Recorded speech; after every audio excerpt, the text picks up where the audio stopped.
मित्रों, क्या आप ये जानना चाहते हैं कि मृत्यु के बाद आपकी आत्मा कहाँ जाएगी, या फिर ये कि संसार में किए हुए किस पाप की आपको नरक में क्या सजा मिलेगी? अगर आपका उत्तर हाँ है तो बता दें कि सनातन धर्म के गरुड़ पुराण में आपकी इस तरह की सभी जिज्ञासाओं के उत्तर अच्छी तरह से समझाए गए हैं। आपकी जानकारी के लिए बता दें कि गरुड़ को कश्यप ऋषि का पुत्र और भगवान विष्णु का वाहन माना जाता है। एक बार गरुड़ ने भगवान विष्णु से प्राणियों की मृत्यु, यमलोक यात्रा और नरक योनियों आदि के बारे में अनेक गूढ़ और रहस्ययुक्त प्रश्न पूछे, जिनके उत्तरों को संकलित कर ही ये पुराण रचा गया था। आज हम आपके लिए लेकर हाजिर है गरुड़ पुराण के इसी अनमोल ज्ञान की एक संकलन प्रस्तुति। मित्रों, वैसे तो सनातन धर्म में मृत्यु के बाद गरुड़ पुराण सुनने का विधान है, लेकिन अगर आपके मन में ये भी प्रश्न है कि क्या जीते जी गरुड़ पुराण को पढ़ना या सुनना उचित है, तो इसके उत्तर के साथ ही शुरुआत करेंगे आज की इस वीडियो की। नमस्कार और द डिवाइन टेल्स पर आप सभी का एक बार फिर स्वागत है। क्या जीते जी गरुड़ पुराण पढ़ना चाहिए? गरुड़ पुराण में भगवान विष्णु और उनके वाहन गरुड़ के बीच बातों का वर्णन किया गया है। मित्रों, अक्सर देखने को मिलता है कि जब किसी परिवार में किसी की मृत्यु हो जाती है या कोई मृत्यु शैया पर होता है तो गरुड़ का पाठ कराया जाता है, और यही सब देखकर लोगों के मन में भय घर कर जाता है कि जीवित मनुष्य गरुड़ पुराण का ना तो पाठ ही कर सकता है और ना ही इसे अपने पास रख सकता है। परंतु मित्रों, सच यह नहीं है, क्योंकि गरुड़ पुराण के शुरुआत में ही इसके पाठ करने से संबंधित महात्म्य के बारे में बताया गया है, जिसके अनुसार यदि कोई जीवित मनुष्य अपने जीवन में इस पवित्र पुराण का पाठ करता है तो विद्या, यश, सौंदर्य, लक्ष्मी, विजय और आरोग्य आदि के विषय में ज्ञान की प्राप्ति होती है। जो मनुष्य इसका नियमित पाठ करता है या सुनता है वह सब कुछ जान जाता है और अंत में उसे स्वर्ग की प्राप्ति होती है। जो मनुष्य एकाग्रचित होकर इस महापुराण का पाठ करता है, सुनता है अथवा सुनाता है, या जो इसको लिखता है अथवा लिखाता है या पुस्तक के ही रूप में इसे अपने पास रखता है, वह यदि धर्मार्थी है तो उसे धर्म की प्राप्ति होती है, और यदि वह अर्थ का अभिलाषी है तो अर्थ प्राप्त करता है। जिस मनुष्य के हाथ में यह महापुराण विद्यमान है उसके हाथ में ही नीतियों का भंडार है। जो प्राणी इस पुराण का पाठ करता है या इसको सुनता है वह भोग और मोक्ष दोनों को प्राप्त कर लेता है। इस महापुराण को पढ़ने एवं सुनने से मनुष्य के धर्म, अर्थ, काम और मोक्ष इन चारों पुरुषार्थों की सिद्धि हो जाती है। इस महापुराण का पाठ करके या इसको सुनकर पुत्र चाहने वाला पुत्र प्राप्त करता है तथा कामना की इच्छुक अपनी कामना प्राप्ति में सफलता प्राप्त कर लेता है। बंध्या स्त्री यानी जिस स्त्री को संतान सुख ना मिला हो वह पुत्र, कुंवारी कन्या सज्जन पति तथा भोग चाहने वाला भोग प्राप्त करता है। विद्यार्थी को विद्या, विजय गोषु को विजय, ब्रह्मत्यादि से युक्त पापी पाप से विशुद्धि को प्राप्त होता है। इतना ही नहीं, मंगल कामना करने वाला व्यक्ति अपना मंगल, गुणों का इच्छुक व्यक्ति गुण, काव्य करने वाला अभिलाषी मनुष्य कवित्व शक्ति और जीवन का सार तत्व चाहने वाला व्यक्ति सार तत्व प्राप्त करता है।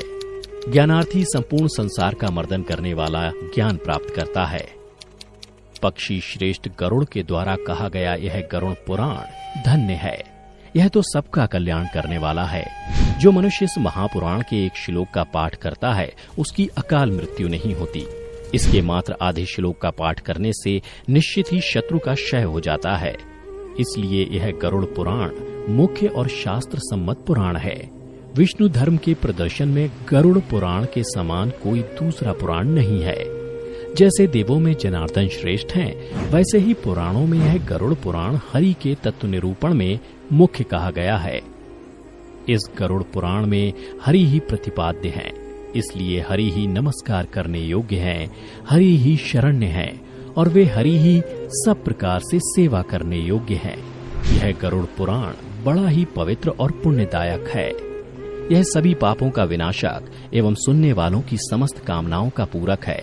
इसका सदैव श्रवण करना चाहिए। जो मनुष्य इस महापुराण को सुनता या इसका पाठ करता है, यह निष्पाप होकर यमराज की भयंकर यातनाओं को तोड़कर स्वर्ग को प्राप्त करता है। तो मित्रों, अब आप ही बताइए कि ये कैसे संभव है कि अगर कोई मनुष्य अपने जीवन काल में इस पवित्र पुराण का नियमित पाठ करता है तो उसके साथ कोई अशुभ चीज हो। दोस्तों, अगर मेरी माने तो ये महज एक भ्रम है। और कुछ भी नहीं। इसलिए बिना किसी भय के अगर संभव हो तो इस पवित्र पुराण का नियमित पाठ करें और अपने जीवन को खुशहाल बनाएं। इस महापुराण का नियमित पाठ करने का सबसे बड़ा लाभ ये है कि मनुष्य जीवन और मृत्यु के बाद होने वाले रहस्यों को बड़ी ही आसानी से समझा जा सकता है, क्योंकि गरुड़ पुराण में मनुष्य द्वारा जीवित रहते हुए किए जाने वाले कर्मों के बारे में बताया गया। अर्थात बताया गया है कि कौन सा कर्म अच्छा है और कौन सा बुरा। इसके अलावा इस पुराण में मृत्यु के बाद मिलने वाली सजाओं के बारे में भी बताया गया है। यानी ये कहा जा सकता है कि इस पुराण में वर्णित बातों को यदि संपूर्ण मानव जाति खुद में आत्मसात कर ले तो एक अच्छे समाज का निर्माण किया जा सकता है। मृत्यु के बाद आत्मा के साथ क्या होता है? गरुड़ पुराण में वर्णित कथा के अनुसार एक दिन भगवान विष्णु के वाहन गरुड़ उनसे पूछते हैं कि हे नारायण, मैं ये जानना चाहता हूँ कि मृत्यु के बाद आत्मा का क्या होता है और वह जीवात्मा कितने दिनों के बाद यमलोक पहुँचती है। तब श्रीहरि गरुड़ से कहते हैं, हे गरुड़, जब किसी जीव की मृत्यु होती है तब उसकी आत्मा 47 दिनों तक इधर उधर भटकने और कई यातनाओं को सहने के बाद यमलोक पहुंचती है। आगे वो ये भी कहते हैं कि जब किसी जीव की मृत्यु नजदीक आती है तो सबसे पहले उसकी आवाज जाती है और जब अंतिम समय आता है तो मरने वाले व्यक्ति को कुछ समय के लिए दिव्य दृष्टि मिलती है। इस दिव्य दृष्टि के मिलने के बाद मनुष्य सारे संसार को एक रूप में देखने लगता है। उसकी सारी इंद्रियां शिथिल हो जाती हैं, जिसके बाद मृत्यु के समय यमलोक से 2 यमदूत आते हैं। यमदूतों को देखते ही आत्मा डर से हाहा करने लगती है और शरीर से बाहर निकल जाती है। जैसे ही आत्मा शरीर को त्यागती है वैसे ही यमराज के दूत जीवात्मा के गले में पाश बांध देते हैं और फिर वो उस जीवात्मा को लेकर यमलोक चले जाते हैं। गरुड़ पुराण की माने तो अगर मरने वाली जीवात्मा पवित्र हो तो उसे परमात्मा खुद अपने वाहन से लेने आते हैं, लेकिन अगर आत्मा पापी हो तो उसे गर्म वायु और अंधेरे के रास्ते से गुजरना पड़ता है। पापी आत्मा को यमलोक पहुंचने पर कई प्रकार की यातनाएं दी जाती हैं। फिर उसी दिन उस आत्मा को आकाश मार्ग से वापस उसी घर में छोड़ दिया जाता है जिस घर में उसने अपना शरीर त्यागा था। घर आकर वह जीवात्मा अपने शरीर में फिर से घुसने का प्रयास तो करती है, लेकिन यमदूत के पाश से बंधे होने के कारण ऐसा कर नहीं पाती। आत्मा ना चाहते हुए भी अपनी अंतिम रस्मों को होते हुए अपनी आंखों से देखती है, यानी कि 12 दिनों तक आत्मा अपनों के बीच ही रहती है। 13वें दिन जब आत्मा का पिंडदान किया जाता है तब उसे यमदूत एक बार फिर से लेने आ जाते हैं। इसीलिए मित्रों, हिंदू धर्म में ऐसा माना जाता है कि मनुष्य की मृत्यु के 13 दिनों तक पिंडदान जरूर करना चाहिए। पिंडदान से सूक्ष्म शरीर को चलने की शक्ति मिलती है। फिर भी इसके बाद आत्मा का यमलोक तक का सफर कठिन ही रहता है। इसके बाद शुरू होती है वैतरणी नदी को पार करने की यात्रा। अगर मनुष्य ने जीते जी गौदान किया होगा तो उसी गाय की पूंछ पकड़कर वो वैतरणी नदी पार करता है। अन्यथा इस नदी को पार करते समय भी पापी जीवात्मा को कई यातनाओं से होकर गुजरना पड़ता है। गरुड़ पुराण में वैतरणी नदी को गंगा नदी का रौद्र रूप कहा गया है। इस नदी से हमेशा आग की लपटें निकलती रहती हैं, जिस कारणवश ये देखने में लाल प्रतीत होती है। इस नदी से गुजरते समय जीवात्मा को कई खतरनाक जीवों का दंश सहना पड़ता है। इससे गुजरते समय आत्मा को ऐसा महसूस होता है मानो जैसे कि कोई उसे इसमें डुबोना चाह रहा हो। वैतरणी नदी पार करते समय उसे पीठ से होकर गुजरना पड़ता है। इस तरह पापी जीवात्मा को इस नदी को पार करने में 34 दिन का समय और लगता है, जिसके बाद जीवात्मा यमदूतों के साथ यमलोक पहुंच जाती है, जहां उसे उसके कर्मों के अनुसार सजा भुगतने के लिए नरक में भेज दिया जाता है। इसके बाद आत्मा को सजा कैसे सुनाई जाती है और क्या क्या होता है, ये जानने के लिए ऊपर आई बटन पर क्लिक करके आप हमारी एक दूसरी वीडियो देख सकते हैं। इसीलिए मित्रों, अगर आप मृत्यु के पश्चात इस तरह के कष्टों को नहीं भोगना चाहते तो अपने जीवन काल में अच्छे कर्म करें, क्योंकि चाहे आप जिसके लिए भी जीवन भर बुरे कर्म करते रहें, ये याद रखिए कि मरने के बाद कष्टों को भोगने के लिए आपके साथ वहाँ कोई नहीं होगा। कैसा दिखता है यमलोक का मार्ग? गरुड़ पुराण के धर्मकांड के अनुसार यमलोक का मार्ग बड़ा ही दुर्गम है, परंतु पुण्यात्माओं के लिए सुखद और पापियों के लिए भयदायक है। गरुड़ पुराण की माने तो यमलोक के मार्ग का विस्तार 86,000 योजन में है। जो मनुष्य जीवित रहते दान करते हैं वे उस मार्ग में सुख से जाते हैं, और जो धर्म से हीन होते हैं वो उनको मृत्यु के पश्चात इस मार्ग में कई तरह की पीड़ा सहनी पड़ती है। पापी मनुष्य यमलोक के मार्ग में दीन भाव से जोर जोर से रोते चिल्लाते जाते हैं। इतना ही नहीं, यमराज के दूत भी इस मार्ग में पापी आत्मा पर चाबुक आदि से तथा अनेक प्रकार के आयुधों से उन पर आघात करते रहते हैं और वे इधर उधर भागते हुए बड़े कष्ट से उस पथ पर चल पाते हैं। वहाँ कहीं कीचड़ है, कहीं जलती हुई आग है, कहीं तपाई हुई बालू बिछी है, तो कहीं तीखी धार वाली शिलाएं हैं, कहीं कांटेदार वृक्ष हैं और कहीं ऐसे ऐसे पहाड़ हैं जिनकी शिलाओं पर चढ़ना अत्यंत दुखदायक होता है। उस मार्ग में कहीं कंकड़ हैं, कहीं ढेले हैं और कहीं सुई के समान कांटे बिछे हैं तथा कहीं बाघ गरजते रहते हैं। इस प्रकार पापी मनुष्य भांति भांति के क्लेश उठाते हुए यात्रा करते हैं। कोई पाश में बंधे होते हैं तो कोई अंकुशों से खींचे जाते हैं और किन्हीं की पीठ पर अस्त्र शस्त्रों की मार पड़ती है। इस दुर्दशा के साथ पापी उस मार्ग पर जाते हैं। किन्हीं की नाक छेद कर उनमें नकेल डाल दी जाती है और उसी को पकड़कर खींचा जाता है। कोई आंतों से बंधे रहते हैं और कुछ पापी अपने शिश्न के अग्रभाग से लोहे का भारी भार ढोते हुए यात्रा करते हैं। उस मार्ग में कहीं विश्राम के लिए छाया और पीने के लिए जल तक नहीं है। अतः पापी लोग जानकर या अनजाने में किए हुए अपने पाप कर्मों के लिए शोक करते हुए अत्यंत दुख से इस मार्ग में यात्रा करते हैं। वहीं जो मनुष्य उत्तम बुद्धि वाले, मानव, धर्मनिष्ठ और दानशील होते हैं, वे अत्यंत सुखी होकर धर्मलोक की यात्रा करते हैं। अन्न देने वाले स्वादिष्ट अन्न का भोजन करते हुए जाते हैं। जिन्होंने जलदान किया है वे भी अत्यंत सुखी होकर उत्तम दूध पीते हुए यात्रा करते हैं। मट्ठा और दही दान करने वाले तत्संबंधी भोग प्राप्त करते हैं। साथ ही घृत, मधु और दूध का दान करने वाले पुरुष सुधा पान करते हुए धर्म मंदिर को जाते हैं। साग देने वाला खीर खाता है और दीप देने वाला संपूर्ण दिशाओं को प्रकाशित करते हुए जाता है। इतना ही नहीं, वस्त्र दान करने वाला पुरुष दिव्य वस्त्रों से विभूषित होकर यात्रा करता है। जिसने आभूषण दान किया है वह उस मार्ग पर देवताओं के मुख से अपनी स्तुति सुनाता हुआ जाता है। गोदान के पुण्य से मनुष्य सब प्रकार के सुख भोग से संपन्न होकर जाता है।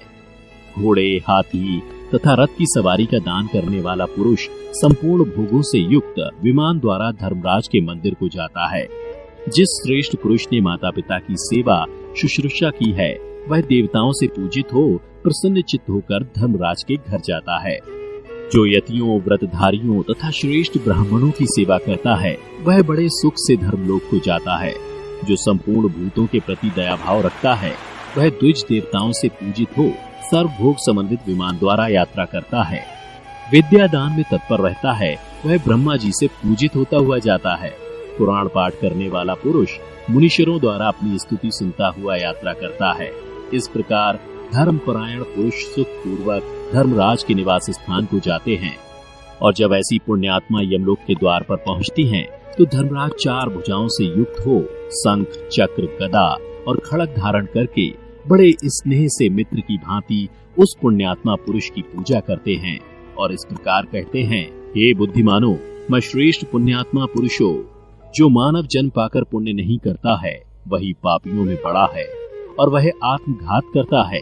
जो अनित्य मानव जन्म पाकर उसके द्वारा नित्य वास्तु धर्म का साधन नहीं करता वह घोर नरक में जाता है। उससे बढ़कर जड़ और कौन होगा। यह शरीर यातना रूप है और मल आदि के द्वारा अपवित्र है। जिस पर विश्वास करता है उसे आत्मघाती समझना चाहिए। सब भूतों में प्राणधारी श्रेष्ठ है। उनमें भी जो बुद्धि से जीवन निर्वाह करते हैं वे श्रेष्ठ हैं। उनसे भी मनुष्य श्रेष्ठ हैं। मनुष्यों में ब्राह्मण, ब्राह्मणों में विद्वान और विद्वानों में अच्छन बुद्धि वाले पुरुष श्रेष्ठ हैं। अचंचल बुद्धि वाले पुरुषों में कर्तव्य का पालन करने वाले श्रेष्ठ हैं और कर्तव्य पलकों में भी ब्रह्मवादी अर्थात वेद का कथन करने वाले पुरुष श्रेष्ठ हैं। ब्रह्मवादियों में भी वह श्रेष्ठ कहा जाता है जो ममता आदि दोषों से रहित हो। इनकी अपेक्षा भी उस पुरुष को श्रेष्ठ समझना चाहिए जो सदा भगवान के ध्यान में तत्पर रहता है। इसलिए सर्वथा प्रयत्न करके सदाचार और ईश्वर की भक्ति रूप धर्म का संग्रह करना चाहिए। धर्मात्मा जीव सर्वत्र पूजित होता है, इसमें संशय नहीं है। तुम लोग संपूर्ण भोगों के संपन्न पुण्य लोक में जाओ। यदि कोई पाप है तो पीछे यहीं आकर उसका फल भोगना। ऐसे दिव्य वचन कहने के बाद यमराज उन पुण्यात्माओं की पूजा करके उन्हें सदगति को पहुंचा देते हैं। वही पापियों को बुलाकर उन्हें काल दंड से डराते हुए फटकारते हैं। उस समय उनकी आवाज प्रलय काल के मेघ के समान भयंकर होती है और उनके शरीर की कांति कज्जलगिरी के समान जान पड़ती है। उनके अस्त्र शस्त्र बिजली की भांति चमकते हैं। जिनके कारण वे बड़े भयंकर जान पड़ते हैं। उनकी 32 भुजाएं हो जाती हैं। शरीर का विस्तार 3 योजन का होता है। उनकी लाल लाल और भयंकर आंखें बावड़ी के समान जान पड़ती हैं। सब दूत यमराज के समान भयंकर होकर गरजने लगते हैं। उन्हें देख पापी जीव थर थर कांपने लगते हैं और अपने अपने कर्मों का विचार करके शोकग्रस्त हो जाते हैं। उस समय यम की आज्ञा से चित्रगुप्त उन सब पापियों से कहते हैं, अरे ओ दुराचारी पापात्माओं, तुम सब लोग अभिमान से दूषित हो रहे हो। तुम अविवेकियों ने काम, क्रोध आदि से दूषित अहंकार युक्त चित्त से किस लिए पाप का आचरण किया है? पहले तो बड़े हर्ष में भरकर तुम लोगों ने पाप किए हैं, अब उसी प्रकार नरक की यातनाएं भी भोगनी चाहिए। अपने कुटुंब, मित्र और स्त्री के लिए जैसा पाप तुमने किया है, उसी के अनुसार कर्मवश तुम यहाँ आ पहुँचे हो। अब अत्यंत दुखी क्यों हो रहे हो? तुम ही सोचो, जब पहले तुमने पापाचार किया था, उस समय यह क्यों नहीं विचार किया कि यमराज इसका दंड अवश्य देंगे। कोई दरिद्र हो या धनी, मूर्ख हो या पंडित, और कायर हो या वीर, यमराज सबके साथ समान बर्ताव करने वाले हैं। चित्रगुप्त का यह वचन सुनकर वे पापी भयभीत हो अपने कर्मों के लिए शोक करते हुए चुपचाप खड़े रह जाते हैं। तब यमराज की आज्ञा का पालन करने वाले क्रूर, क्रोधी और भयंकर दूत इन पापियों को बलपूर्वक पकड़कर नरकों में फेंक देते हैं। वहां अपने पापों का फल भोगकर अंत में शेष पाप के फलस्वरूप वे भूतल पर आकर स्थावर आदि योनियों में जन्म लेते हैं और इस तरह पापी आत्मा को जन्म मरण के चक्र से मुक्ति नहीं मिलती। कैसी दिखती है वैतरणी नदी? गरुड़ पुराण के धर्मकांड के प्रेतकल्प अध्याय के अनुसार एक दिन पक्षी श्रेष्ठ गरुड़ भगवान श्री कृष्ण से पूछते हैं कि हे प्रभु, मृत्युलोक और यमलोक के बीच जो वैतरणी नदी स्थित है, उससे जीवात्मा का क्या संबंध है और उन्हें इस नदी में किस तरह की सजा भुगतनी पड़ती है और पापी आत्मा इससे कैसे पार करते हैं? तब भगवान कृष्ण ने कहा कि हे गरुड़, यमलोक के मार्ग में स्थित वैतरणी नदी देखने में बड़ी ही भयानक है और जो भी पापी आत्मा मरने के बाद इस नदी से होकर गुजरती है, उसे बड़ा ही भयभीत कराती है। यह महाभयानक नदी पीप और रक्त रूपी जल से परिपूर्ण है।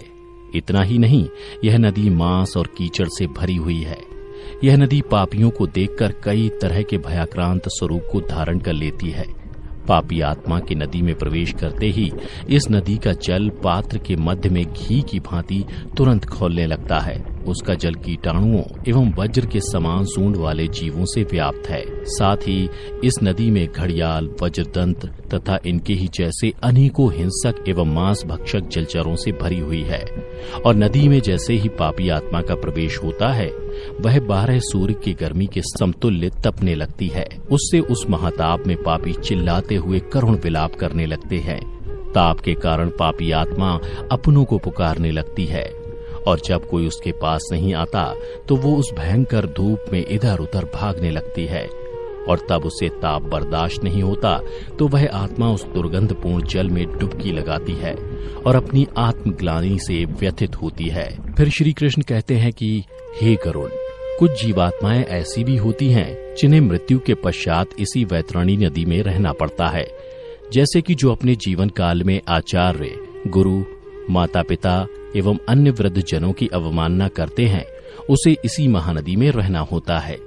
इसके अलावा जो जीवात्मा अपने जीवन काल में अपनी पवित्रता, सुशीला और धर्मपरायण पत्नी का परित्याग करते हैं, उनको सदैव के लिए उसी महाघिनौनी नदी के जल में वास होता है।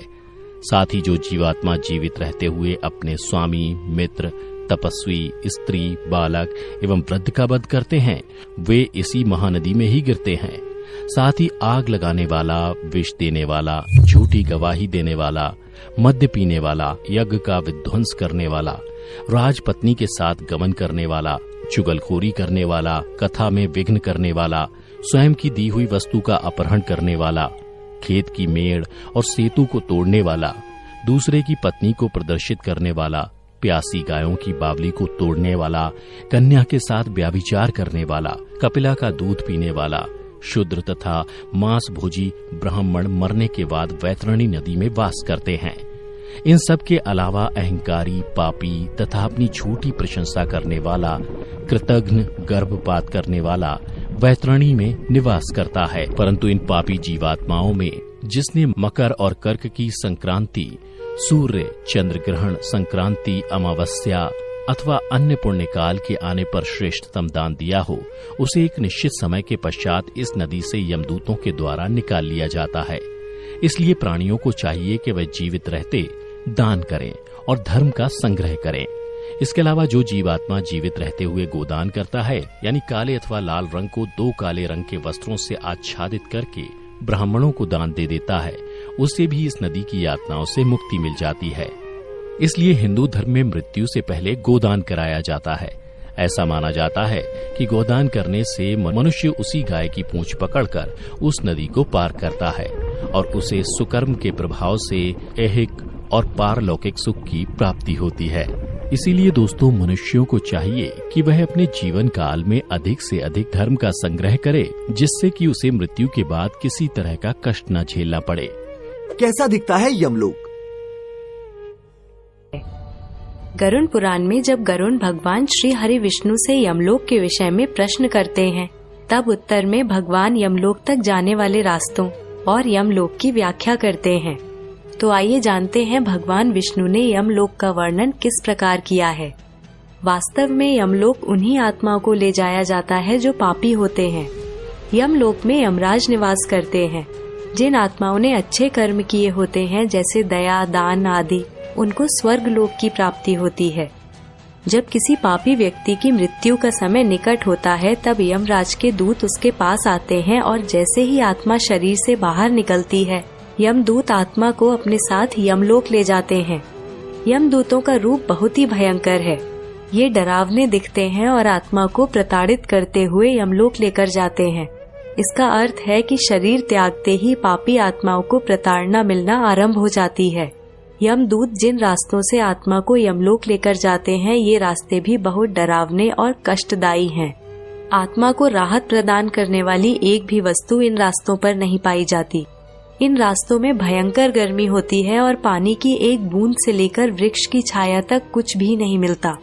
ये मार्ग पिघले हुए लावा के समान तपते हुए, कांटों से भरे हुए और भूमि अग्नि के समान गर्म है। रास्ते में मिलने वाली प्रताड़नाओं से आत्मा अपने परिजनों को बहुत याद करती है और भावों में बहकर तड़पने लगती है। और दोस्तों, ऐसे कष्टों को सहन करते हुए अंततः आत्मा यमलोक पहुंचती है। आइए अब जानते हैं गरुड़ पुराण के अनुसार यमलोक कैसा है। यमलोक 86,000 योजन के क्षेत्र में फैला हुआ है। हमारी गणना के अनुसार एक योजन लगभग 1000 किलोमीटर के बराबर है। यमलोक के 4 द्वार हैं। दक्षिण और दक्षिण पश्चिम में यमपुरी है। यमपुरी की दीवारें इतनी शक्तिशाली हैं कि इन्हें भेदना असंभव है और यहाँ यमराज की अनुमति के बिना देवता भी नहीं प्रवेश कर सकते। यमपुरी में यमराज समेत उनके सभी दूतों के निवास स्थान हैं। गरुड़ पुराण में उल्लेखनीय है कि यमपुरी बिजली के समान चमकती है। भगवान विष्णु यमराज के भवन का व्याख्यान करते हुए कहते हैं कि यमराज के भवन की चमक स्वर्ण के समान है और यहाँ हमेशा कर्ण प्रिय ध्वनि सुनाई देती रहती है। अनगिनत प्रकार के पुष्प इस भवन को सुगंधित करते रहते हैं। इस भवन में एक बेहद आकर्षक सिंहासन है, जहाँ स्वयं यमराज विराजमान होते हैं और अनेक गंधर्व और अप्सराएं उनकी सेवा के लिए उपस्थित रहते हैं। यहाँ पर यमराज की सभा भी लगती है। गरुड़ पुराण के अनुसार इस सभा में केवल धर्म के मार्ग पर चलने वाली आत्माएं प्रवेश कर सकती हैं। ऐसी आत्माएं जिन्होंने कभी असत्य न कहा हो, वे आध्यात्मिक प्रवृत्ति की हो, शांत स्वभाव की हो और जिन आत्माओं ने दान पुण्य किया हो, उनको ही यमराज की सभा में आने का अवसर प्राप्त होता है। इस प्रकार की आत्माओं के साथ यमराज मित्रता का व्यवहार करते हैं। ऐसी आत्माओं और यमराज समेत इस सभा में बहुत से ऋषि मुनि और तपस्वी भी उपस्थित होते हैं। यमपुरी के मध्य में चित्रगुप्त का भवन है, जो बहुत आकर्षक और भव्य है। यहाँ हर समय वाद्य यंत्र बजते रहते हैं और इस भवन में मणियों और रत्नों का बहुत आकर्षक सिंहासन है, जिस पर बैठकर चित्रगुप्त आत्माओं के कर्मों का लेखा जोखा तैयार करते हैं और इसमें लिखित कर्मों के अनुसार ही आत्माओं को यातनाएं दी जाती हैं। कैसी होती है यमराज की सभा? गरुड़ पुराण के अनुसार जब भगवान श्री विष्णु ने अपने वाहन पक्षीराज गरुड़ को जीवन और मृत्यु का संपूर्ण रहस्य बता दिया, तब गरुड़ ने उनसे पूछा कि हे स्वामी, आपके पवित्र वचनों से मैं जीवन और मृत्यु का रहस्य तो जान गया, परंतु कृपया कर मुझे ये भी विस्तार से बताएं कि यमराज की वो सभा कैसी है जहां इंसानों, पृथ्वी लोक के अन्य प्राणियों की आत्मा को मृत्यु के बाद लाया जाता है और फिर यमराज की सभा में कार्यवाही के बाद उनके कर्मों के मुताबिक उन्हें सजा दी जाती है। तब भगवान विष्णु ने पक्षीराज गरुड़ को बताया कि हे पक्षी श्रेष्ठ, जैसा कि मैंने आपको बताया कि यमराज जिन्हें धर्मराज भी कहा जाता है वो यमपुरी में निवास करते हैं। यमराज का यह लोक 86,000 योजन यानी कि करीब 12 लाख किलोमीटर में फैला हुआ है। यमपुरी में यमराज जिस महल में निवास करते हैं उसे कालित्री के नाम से जाना जाता है। यमराज के इस भवन का निर्माण देव शिल्पी भगवान विश्वकर्मा द्वारा किया गया है। यहाँ यमराज की सभा होती है जिसमें आने वाली आत्माओं को उनके कर्मों के आधार पर न्याय मिलता है। इस राजमहल में यमराज जिस सिंहासन पर बैठते हैं उस सिंहासन को विचार भू कहा जाता है। यमराज का यह महल चौकोर है। देव शिल्पी भगवान विश्वकर्मा द्वारा बनाया गया यह महल 1000 योजन में फैला हुआ है। देखने में ये महल चमकती हुई बिजली और सूर्य के तेजस्वी स्वरूप के समान पूरी दिव्यमान है। उस पुरी में धर्मराज का जो भवन है वह स्वर्ण के समान कांतिमान है। 500 योजन ऊंचा और 1000 खंभों वाला यमराज का यह भवन कई तरह की मड़ियों से सुसज्जित है। सैकड़ों घंटों की ध्वनियां उस भवन में हमेशा गूंजती रहती हैं। यहाँ पर शीतल मंद वायु बहती रहती है जिनके बीच अनेक प्रकार के उत्सव और व्याख्यान होते हैं। धर्मराज का यह लोक अभेद माना जाता है। यह लोक इतना सुरक्षित है कि यहाँ असुर तो क्या देवता भी यमराज की मर्जी के बिना प्रवेश नहीं कर सकते। यमराज की सेवा में लगे दूतों को यमदूत कहा जाता है।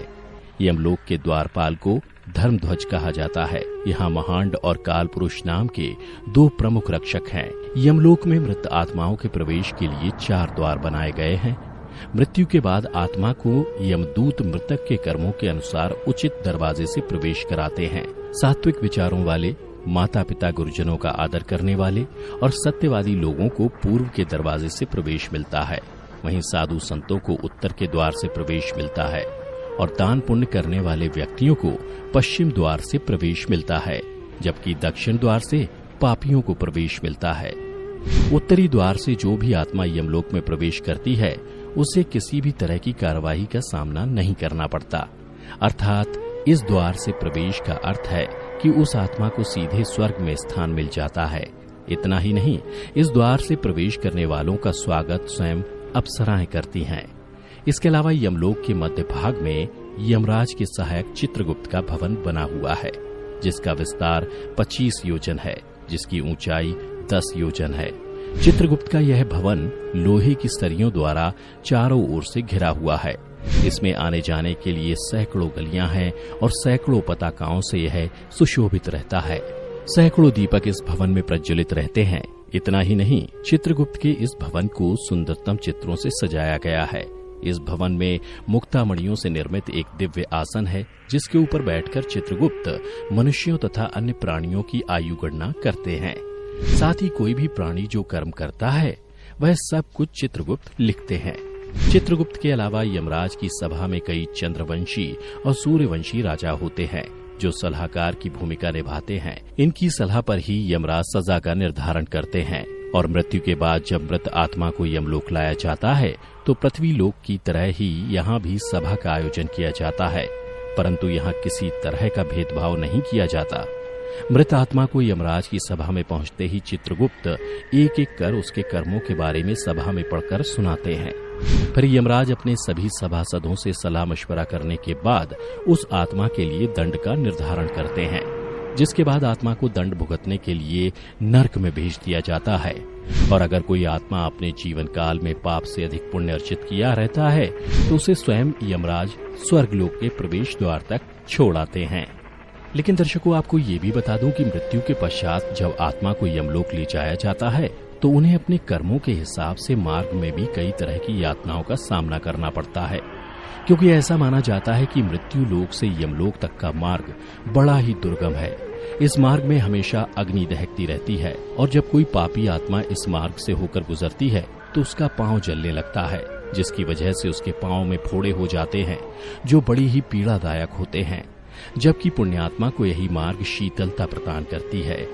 इस मार्ग में वृक्षों की कोई छाया भी नहीं है जहां वह विश्राम कर सके। इतना ही नहीं, दुरात्मा के लिए उस मार्ग में अन्नादि की भी व्यवस्था नहीं है जिससे वह अपने प्राणों की रक्षा कर सके। इस मार्ग में जल होते हुए भी पापी आत्मा को जल दिखाई नहीं देता जिससे वह अपनी प्यास बुझा सके, जबकि पुण्य आत्मा को इस मार्ग में वह सब कुछ मिलता है जो उसने जीवित रहते हुए दान किया था। इसीलिए हिंदू धर्म में कहा गया है कि मनुष्य को चाहिए कि वह अपने से अधिक वस्तुओं का दान करे ताकि उसे मृत्यु के पश्चात किसी भी तरह की तकलीफों का सामना न करना पड़े, क्योंकि मृत्यु के पश्चात मनुष्यों के साथ साथ वही जाता है जो उसने अपने जीवन काल में पाप या पुण्य अर्जित किया होता है। कैसे मिलता है स्वर्ग और नर्क? गरुड़ पुराण के धर्मकांड के प्रेत कल्प भाग में मृत्यु के बाद मृत आत्मा के साथ होने वाले सभी कार्यों का वर्णन किया गया है। इसी भाग पक्षी श्रेष्ठ गरुड़ के पूछने पर भगवान श्री हरि अर्थात विष्णु जी ने मृत्यु के पश्चात कैसी आत्मा को कहाँ जगह मिलती है इसके बारे में भी बताया है। गरुड़ पुराण के अनुसार जो मनुष्य जीवित रहते गलत काम करते हैं या फिर दुष्ट होते हैं वो नरक जाते हैं, और जो लोग अच्छा काम करते हैं वह स्वर्ग जाते हैं। स्वर्ग जिसे देवताओं का निवास स्थान माना जाता है। जो बुरे कर्म करते हैं उन्हें नरक में ले जाकर बहुत ही बुरी तरीके से दंडित किया जाता है, जबकि अच्छे कर्म करने वाले मनुष्यों को स्वर्ग में सभी तरह की सुख सुविधाएं उपलब्ध कराई जाती हैं। भगवान विष्णु बताते हैं कि जिन आत्मा को स्वर्ग में स्थान मिलता है उन्हें यमराज स्वयं अपने भवन से स्वर्ग के द्वार तक छोड़ने आते हैं, जहां अप्सराएं उनका स्वागत करती हैं। इसके अलावा ऐसे लोग जो दूसरों के बारे में सोचते हैं और जीवन भर परोपकार करते हैं उन्हें मृत्यु के पश्चात बिना किसी संदेह के स्वर्ग मिलता है। वहीं जो लोग सिर्फ अपने बारे में सोचते हैं और जीवन भर किसी दूसरे का हित नहीं करते, ऐसे मनुष्यों को मृत्यु के पश्चात नरक में स्थान मिलता है, जहां यमदूत उन्हें कई तरह की यातनाएं देते हैं। साथ ही जो लोग समाज के लिए कुएं, तालाब, प्याऊ और मार्ग आदि का निर्माण करवाते हैं उन्हें भी मृत्यु के बाद स्वर्ग में ससम्मान स्थान दिया जाता है। वहीं जो लोग कुएं, तालाब, प्याऊ और मार्ग आदि को हानि पहुंचाते हैं, ऐसे दुष्ट लोगों को मृत्यु के पश्चात नरक में ले जाया जाता है। इतना ही नहीं, जो मनुष्य अपना पेट दूसरों से झूठ बोलकर भरते हैं या फिर कोई गलत काम करके भरते हैं उन्हें भी नरक में स्थान मिलता है।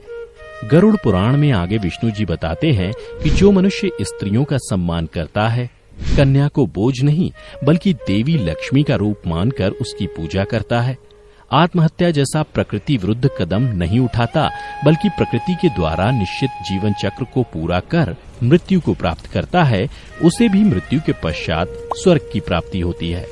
वहीं जो मनुष्य किसी स्त्री की हत्या करते हैं, आत्महत्या, गर्भ हत्या, ब्रह्म हत्या, गौ हत्या करते हैं या फिर किसी कन्या को बेच देते हैं या फिर अपने लोभ के लिए झूठ बोलते हैं, ऐसी आत्मा को नरक में जगह मिलती है। इन सब के अलावा गरुड़ पुराण में बताया गया है कि जो लोग धर्म के अनुसार आचरण करते हैं, ऋषि मुनियों का आदर करते हैं और वेद पुराण का अध्ययन करते हैं, उन्हें भी मृत्यु के बाद स्वर्ग में स्थान प्राप्त होता है।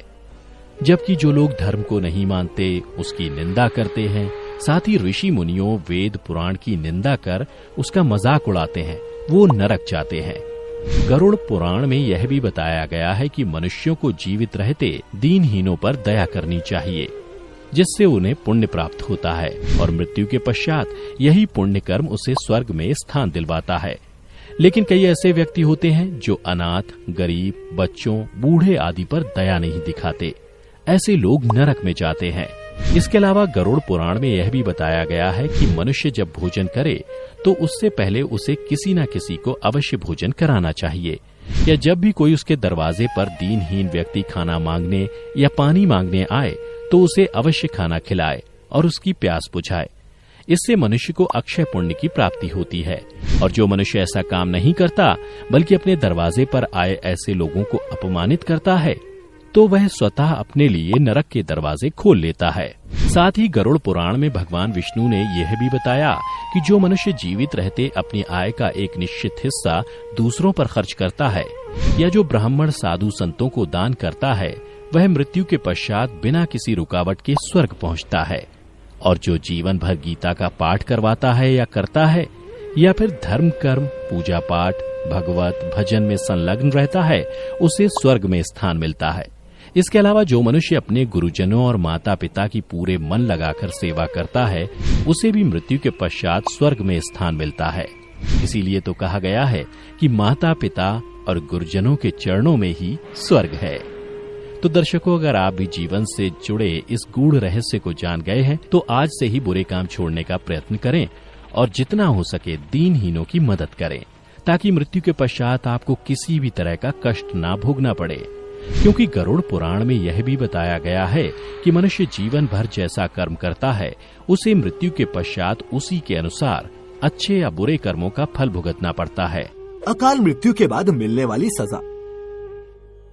दोस्तों, गरुड़ पुराण में बताया गया है कि मनुष्य के जीवन का 7 चक्र निश्चित है और यदि कोई मनुष्य इस चक्र को पूरा नहीं करता है, अर्थात जो अकाल मृत्यु को प्राप्त हो जाता है, उसे मृत्यु के बाद भी कई प्रकार के कष्ट भोगने पड़ते हैं। परंतु सबसे पहले ये जानना आवश्यक है कि अकाल मृत्यु क्या होती है, अर्थात किस तरह की मृत्यु को गरुड़ पुराण में अकाल मृत्यु की श्रेणी में रखा गया है। गरुड़ पुराण के सिंहावलोकन अध्याय में बताया गया है कि यदि कोई प्राणी भूख से पीड़ित होकर मर जाता है या हिंसक प्राणी द्वारा मारा जाता है या फिर गले में फांसी का फंदा लगाने से जिसकी मृत्यु हो जाती है, अथवा जो विष तथा अग्नि आदि से मृत्यु को प्राप्त हो जाता है, अथवा जिसकी मृत्यु जल में डूबने से हो जाती है, या जो सर्प के काटने से मर जाता है, या जिसकी दुर्घटना या रोग के कारण मृत्यु हो जाती है, वह अकाल मृत्यु को प्राप्त होता है। लेकिन दोस्तों, गरुड़ पुराण में आत्महत्या को सबसे निंदनीय और घृणित अकाल मृत्यु बताया गया है। इतना ही नहीं, भगवान विष्णु ने आत्महत्या को परमात्मा के अपमान करने के समान बताया है। साथ ही गरुड़ पुराण में विष्णु ने बताया है कि जिस मनुष्य अथवा प्राणी की मृत्यु प्राकृतिक होती है, वह 3, 10, 13 अथवा 40 दिन के अंदर दूसरा शरीर धारण कर लेती है। किंतु जो व्यक्ति आत्महत्या जैसे घृणित अपराध करता है, उस प्राणी की जीवात्मा पृथ्वी लोक पर तब तक भटकती रहती है जब तक वह प्रकृति के द्वारा निर्धारित अपने जीवन चक्र को पूरा नहीं कर लेता। ऐसी जीवात्मा को ना तो स्वर्गलोक की प्राप्ति होती है और ना ही नरक लोक की। जीवात्मा की इस अवस्था को अगति कहा जाता है। इसलिए गरुड़ पुराण में बताया गया है कि आत्महत्या करने वाली आत्मा अकाल मृत्यु को प्राप्त होने वाले सभी आत्माओं में सबसे कष्टदायी अवस्था में पहुंच जाती है और अकाल मृत्यु को प्राप्त करने वाली आत्मा अपनी तमाम इच्छाओं यानी भूख, प्यास, संभोग, सुख, राग, क्रोध, दोष, लोभ, वासना आदि की पूर्ति के लिए अंधकार में तब तक भटकती रहती है जब तक कि उसका परमात्मा द्वारा निर्धारित जीवन चक्र पूरा नहीं हो जाता। परंतु अब यहाँ ये सवाल उठता है कि किसी भी प्राणी की अकाल मृत्यु क्यों होती है। तो दोस्तों, मैं आपको बता दूं कि इसका भी वर्णन गरुड़ पुराण में किया गया है, जिसके अनुसार जब विधाता द्वारा निश्चित की गई मृत्यु प्राणी के पास आती है तो शीघ्र ही उसे लेकर मृत्यु लोक से चली जाती है। प्राचीन काल से ही वेद का यह कथन है कि मनुष्य 100 वर्ष तक जीवित रहता है, किंतु जो व्यक्ति निंदित कर्म करता है वह शीघ्र ही विनष्ट हो जाता है। जो वेदों का ज्ञान न होने के कारण वंश परंपरा के सदाचार का पालन नहीं करता है, जो आलस्य वश कर्म का परित्याग कर देता है, जो सदैव त्याज्य कर्म को सम्मान देता है, जो जिस किसी घर में भोजन कर लेता है और जो पर स्त्री में अनुरक्त रहता है, इसी प्रकार के अन्य महादोषों से मनुष्य की आयु क्षीण हो जाती है। श्रद्धाहीन, अपवित्र, नास्तिक, मंगल का परित्याग करने वाले, परद्रोही, असत्यवादी ब्राह्मण की मृत्यु अकाल में ही यमलोक ले जाती है। प्रजा की रक्षा न करने वाला, धर्माचरण से हीन, क्रूर, व्यसनी, मूर्ख, वेदानुशासन से पृथक और प्रजा पीड़क क्षत्रिय यम का शासन प्राप्त होता है। ऐसे दोषी ब्राह्मण एवं क्षत्रिय मृत्यु के वशीभूत हो जाते हैं और यम यातना को प्राप्त करते हैं। जो अपने कर्मों का परित्याग तथा जितने मुख्य आचरण हैं उनका परित्याग करता है और दूसरे के कर्म में निरत रहता है, वह निश्चित ही अकाल मृत्यु को प्राप्त करता है। और जो शूद्र द्विज सेवा के बिना अन्य कर्म करता है, वह भी निश्चित समय से पहले यमलोक जाता है। तो ये हो गई अकाल मृत्यु और उससे मिलने वाले कष्टों की बात। चलिए अब जानते हैं कि अकाल मृत्यु के बाद कौन सी आत्मा किस योनि में भटकती रहती है।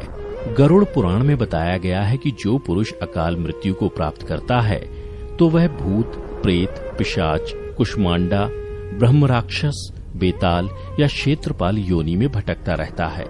जबकि कोई स्त्री अकाल मृत्यु को प्राप्त होती है तो वह भी इसी तरह की योनि में भटकती रहती है, लेकिन उसे अलग अलग नामों से जाना जाता है। जैसे कि यदि कोई नवयुवती स्त्री या प्रसूता अकाल मृत्यु को प्राप्त होती है तो वह चुड़ैल बन जाती है। वहीं जब किसी कुंवारी कन्या की अकाल मृत्यु हो जाती है तो उसे देवी योनि में भटकना पड़ता है। इन सब के अलावा गरुड़ पुराण में अकाल मृत्यु के कारणों से मृत आत्मा की शांति हेतु कई तरह के उपाय बताए गए हैं। गरुड़ पुराण में बताया गया है कि अकाल मृत्यु को प्राप्त करने वाली आत्मा हेतु उनके परिवारजनों को नदी या तालाब में तर्पण करना चाहिए। साथ ही मृत आत्मा की इच्छा की पूर्ति के लिए पिंडदान अथवा सत्कर्म जैसे दान पुण्य अथवा गीता का पाठ करवाना चाहिए। ये कार्य कम से कम 3 वर्षों तक चलते रहने चाहिए। साथ ही वर्षी आने पर भूखे ब्राह्मणों, बालकों को भोजन भी कराना चाहिए ताकि मृत आत्मा को जल्द से जल्द मुक्ति मिल सके। वैसे दुर्घटना, रोग या अन्य किसी भी प्रकार की अकाल मृत्यु को रोकना तो हम इंसानों के वश में तो है नहीं, लेकिन आत्महत्या को हम रोक सकते हैं। जब भी आपके मन में आत्महत्या करने का ख्याल आए तो उससे पहले उससे जुड़े परिणामों को अवश्य जान लें, क्योंकि अक्सर लोग यही सोचकर आत्महत्या जैसा कदम उठाते हैं कि उन्हें सभी कष्टों से मुक्ति मिल जाएगी, लेकिन अज्ञानता के कारण वो नहीं जानते कि मृत्यु के बाद उन्हें वर्तमान में हो रहे कष्टों से ज्यादा ही कष्ट भोगना पड़ेगा। माँ के गर्भ से ही सीखने लगता है शिशु। गरुड़ पुराण के धर्म कांड के प्रेत कल्प अध्याय में पक्षीराज गरुड़ जब भगवान विष्णु से पूछते हैं कि हे प्रभु, जब कोई आत्मा दूसरा शरीर धारण करने से पहले अपनी माँ के गर्भ में होती है तो वह कैसा महसूस करती है, कृपया मुझे विस्तार से बताइए। तब भगवान विष्णु गरुड़ से कहते हैं, हे गरुड़, गर्भस्थ जीव को अपने पूर्व जन्मों का ज्ञान रहता है। वह वहां स्मरण करता है कि आयु के समाप्त होने पर शरीर का परित्याग करके अब मैं मलादि में रहने वाले छोटे छोटे कृमि या कीटाणुओं की एक विशेष योनि में स्थित हूँ। पहले मैं सरक कर चलने वाले सर्पादि की योनि में पहुंचा, फिर मच्छर हो गया था। उसके बाद 4 पैरों वाला अभ्र या वृषभ नामक पशु बन गया था अथवा जंगली सुकर की योनि में प्रविष्ट था। इस प्रकार गर्भ में रहते हुए उस जीवात्मा को पूर्ण ज्ञान रहता है, किंतु उत्पन्न होते ही वह तत्काल उसे भूल जाता है। उसे याद आता है कि मैं दूसरे को चलने का विचार करता रहा। मैंने शरीर की रक्षा के लिए धर्म का परित्याग करके द्वित, छल, कपट और चोर वृत्ति का आश्रय लिया। फिर गर्भस्थ जीव को याद आता है कि उसने अपने पिछले जन्म में अत्यंत कष्ट से स्वयं लक्ष्मी को एकत्र किया था, किंतु अभिलाषित धन का उपयोग वह नहीं कर सका और अग्निदेव, अतिथि और बंधु बांधवों को स्वादिष्ट अन्न, फल, गोरस तथा तांबूल दे करके मैं उन्हें संतुष्ट करने में असफल रहा। फिर गर्भस्थ जीव को याद आता है कि इस पृथ्वी पर स्थित त्रिविक्रम भगवान विष्णु की प्रतिमा का दर्शन तो मैंने किया नहीं, उन्हें प्रणाम नहीं किया और ना तो उनकी पूजा की। प्रभास क्षेत्र में विराजमान भगवान सोमनाथ की भक्ति पूर्वक पूजा एवं वंदना भी मेरे द्वारा नहीं हुई है। जब ऐसी चिंता गर्भस्थ जीव करता है तब यमदूत उससे कहते हैं कि हे देह धारिण, जैसा तुमने किया है उसके अनुसार अपना निस्तार करो। फिर माँ के गर्भ में पल रहा जीव स्मरण करता हुआ अपने को कोसते हुए कहता है कि तुमने अपनी कमाई से जो धन अर्जित किया था उसमें से किसी को दान नहीं दिया। पृथ्वी पर रहते हुए तुमने भूमि दान, गोदान, जलदान, फलदान, तांबूल दान अथवा गंध दान भी नहीं किया, तो अब भला क्या सोच रहे हो? तुम्हारे पिता और पितामह मर गए। जिसने तुमको अपने गर्भ में धारण किया वह तुम्हारी माता भी मर गई। तुम्हारे सभी बंधु भी नहीं रहे, ऐसा तुमने देखा है। तुम्हारा 5 भौतिक शरीर अग्नि में जलकर भस्म हो गया। तुम्हारे द्वारा एकत्र किया गया संपूर्ण धन धान्य पुत्रों ने हस्तगत कर लिया। जो कुछ तुम्हारा सुभाषित है और जो कुछ तुमने धर्म संचय किया है वह तुम्हारे साथ है। इस पृथ्वी पर जन्म लेने वाला राजा हो अथवा सन्यासी या कोई श्रेष्ठतम ब्राह्मण हो, वह मरने के बाद पुनः आया हुआ नहीं दिखाई देता है। जो भी इस धरातल पर उत्पन्न हुआ है उसकी मृत्यु निश्चित है और इसके बाद वह विलाप करने लगता है। और वह भगवान से प्रार्थना करता है कि हे प्रभु, जब जन्म के बाद मुझे पुनः मृत्यु को ही प्राप्त होना है तो फिर मेरा जन्म क्यों हो रहा है? अगर संभव हो तो मुझे इस जीवन मृत्यु के चक्र से मुक्त करिए। गरुड़ पुराण के अनुसार फिर माता के गर्भ में पल रहा शिशु भगवान से कहता है कि मैं इस गर्भ से अलग होने की इच्छा नहीं करता, क्योंकि बाहर जाने से पाप कर्म करने पड़ते हैं जिससे नरक आदि प्राप्त होते हैं।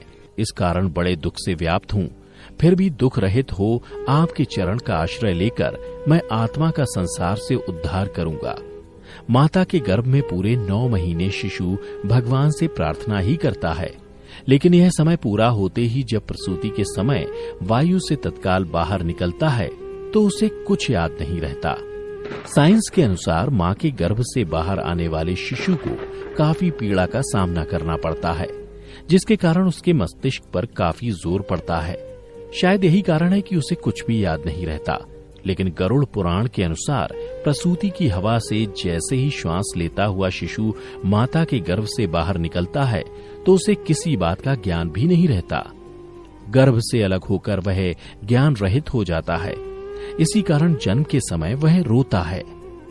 इन सब के अलावा गरुड़ पुराण में भगवान विष्णु ने ये भी बताया है कि जब शिशु गर्भ में 6 मास का हो जाता है तो वह भूख प्यास को महसूस करने लगता है और माता के गर्भ में अपना स्थान बदलने के लायक भी हो जाता है।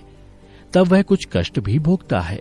माता जो भी खाने के रूप में ग्रहण करती है वह उसकी कोमल त्वचा से होकर गुजरता है और इन कष्टों के कारण कई बार शिशु माता के गर्भ में ही बेहोश हो जाता है। 6 मास के बाद शिशु का मस्तक नीचे की ओर और पैर ऊपर हो जाते हैं। ऐसी स्थिति में वह चाहकर भी इधर उधर हिल नहीं सकता। वह खुद को एक पिंजरे में बंद किए पक्षी की तरह महसूस करता है। ऐसे में शिशु ईश्वर की स्तुति करने लगता है और कहता है कि हे लक्ष्मीपति, जगदाधार, संसार को पालने वाले भगवान विष्णु का मैं शरणागत होता हूँ। हे भगवान, इस योनि से अलग हो तुम्हारे चरणों का स्मरण कर फिर ऐसे उपाय करूंगा जिससे मैं मुक्ति को प्राप्त कर सकूं।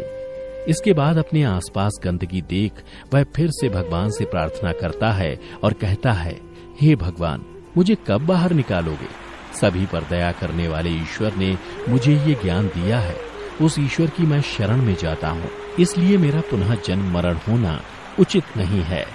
और अंत में भगवान विष्णु पक्षीराज गरुड़ से कहते हैं कि यही कारण है कि गर्भ में पहुंचकर जो जीवात्मा जैसा चिंतन करता है, शरीरधारी वैसा ही जन्म लेकर बालक, युवा और वृद्ध होता है। यदि गर्भ में सोची गई बात सांसारिक व्याह मोह के कारण विस्मृत हो जाती है तो पुनः मृत्यु काल में उसकी याद आ जाती है। यदि शरीर के नष्ट होने पर वह हृदय में ही रह गई है तो पुनः गर्भ में जाने पर उसका स्मरण होना निश्चित है। तो मित्रों, आज की इस संकलन प्रस्तुति में फिलहाल इतना ही। उम्मीद है गरुड़ पुराण के इस दिव्य ज्ञान को जानकर आपको धर्म के बारे में कुछ नया जानने को अवश्य मिला होगा। अगर वीडियो अच्छी लगी हो तो इसे लाइक और ज्यादा से ज्यादा लोगों के साथ शेयर करें। अब हमें इजाजत दें। आपका बहुत बहुत शुक्रिया।